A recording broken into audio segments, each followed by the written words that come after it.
Hi friends, welcome to my channel. इस drawing में मैं जैसा कह रहा हूँ आप लोग वैसा ही मुझे स्टेप बाय स्टेप फॉलो कीजिए।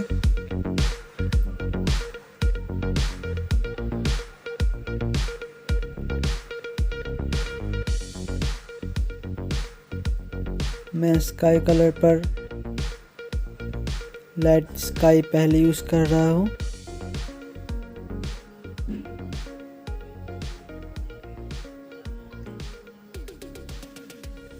बेसिकली कलर में ऑयल पेस्टल का यूज़ कर रहा हूँ।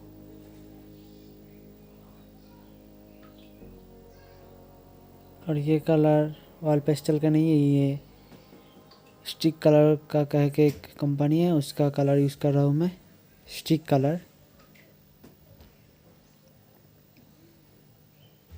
मैं बेसिकली तीन कंपनी का कलर यूज़ कर रहा हूँ। एक oil pastel colour company camel का, एक पोलो कलर कंपनी और एक स्टिक कलर कंपनी। आप लोगों को शायद पता होगा, आप लोग ये कंपनी का नाम ज़रूर सुने होंगे।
Thank you guys watching my video. अगर वीडियो अच्छा लगे तो चैनल को सब्सक्राइब कर देना, लाइक कर देना, शेयर कर देना। आप लोगों को कोई फेस्टिवल ड्राइंग या कोई सब्जेक्ट ड्राइंग चाहिए तो कमेंट बॉक्स में कमेंट कर सकते हो, या डिस्क्रिप्शन बॉक्स में मेरा फेसबुक का लिंक और इंस्टाग्राम का लिंक है, आप वहाँ पर मुझे मैसेज भी कर सकते हो।